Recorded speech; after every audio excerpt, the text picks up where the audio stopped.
Good morning, student. Today I am coming with new topic, that is a social transformation. So at first you will know what is the social transformation, and then we will describe about their process. Okay, then start. During social transformation process, one moves from an ascribed status to an achieved status. Means सामाजिक रूपांतरण द्वारा कोई निर्दिष्ट स्थिति से प्राप्त स्थिति की ओर जाता है। इसको हम इस प्रकार समझेंगे कि जैसे समाज में कोई परिवर्तन वर्षों से होते आ रहा है, तो उस परिवर्तन के कारण एक जनरेशन, दो जनरेशन के बाद कोई एक ऐसी स्थिति आती है जब वो पुरानी स्थिति से बिल्कुल बदल जाता है।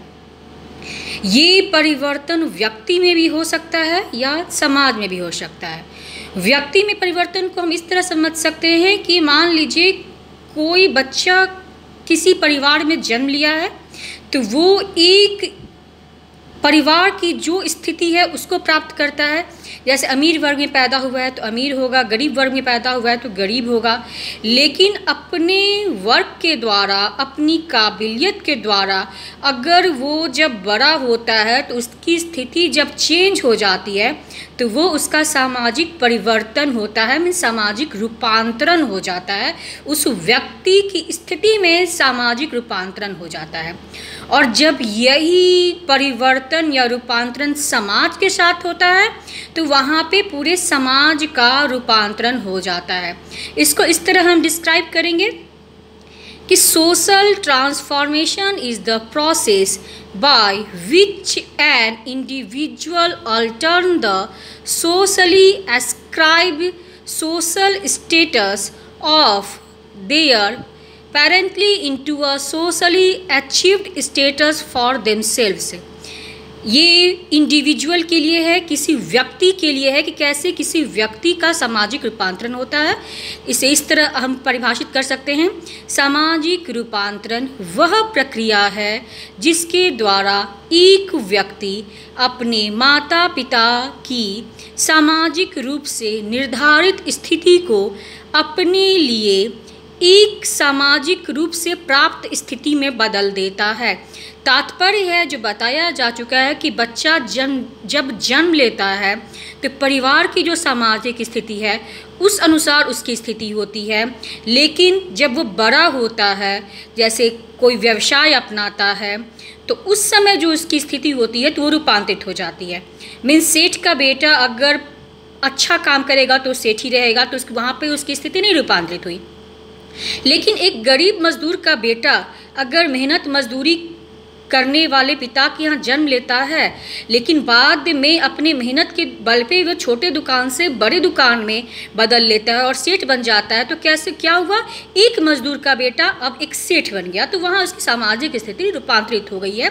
इसी कहा गया है कि निर्दिष्ट स्थिति से प्राप्त स्थिति में परिवर्तन।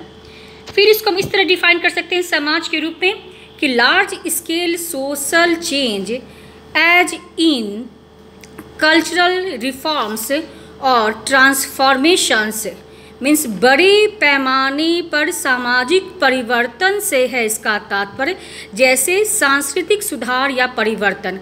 मीन्स कोई सोसाइटी वर्षों से रूढ़िग्रस्त है, कंजर्वेटिव है, मीन्स अचानक समाज में ऐसा कल्चरल ट्रांसफॉर्मेशन आता है कि वो बदल जाता है, तो रूपांतरित हो जाता है।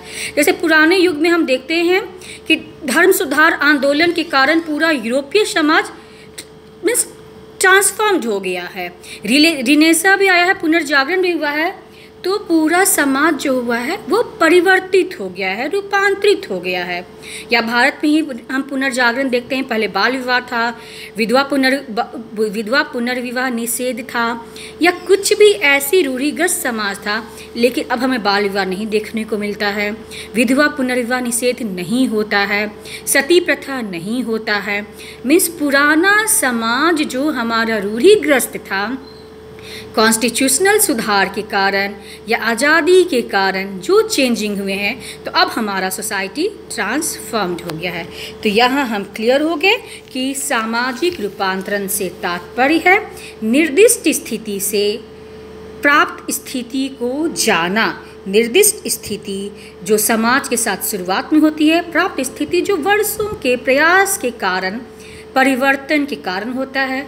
अगर व्यक्ति के रूप में लें तो व्यक्ति जिस परिवार में जन्म लेता है, अपनी काबिलियत के बल पर अगर वो अपना स्टेटस को चेंज कर लेता है तो उसकी भी सामाजिक स्थिति रूपांतरित हो जाती है।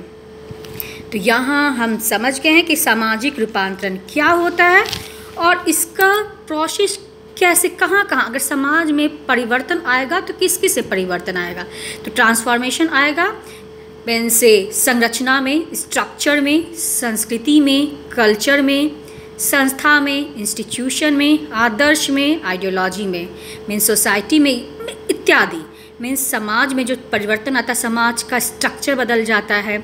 जैसे पहले जॉइंट फैमिली ज़्यादा होती थी, अब जॉइंट के साथ न्यूक्लियर फैमिली ज़्यादा होने लगी है। संस्कृति पहले भी पितृसत्तात्मक था, अब भी पितृसत्तात्मक समाज है, पर स्त्रियों को पर्याप्त स्वतंत्रता मिलने लगी है। मीन्स उनके जो विचार होते हैं, आदर्श होते हैं या कस्टम होते हैं या भौतिक वस्तु को इस्तेमाल करने की चीज़ होती है, वो सब में भी चेंज आया है। संस्था, इंस्टीट्यूशन, नए संस्था, पुरानी संस्था से विभिन्न संस्था हम पाते हैं। आदर्श, अब लोगों के आदर्श, मूल्य, व्यवहार बदलने लगे हैं। मीन्स सामाजिक रूपांतरण अब हमारा समाज का ही, भारत के उदाहरण से भी आप इसको देख सकते हैं।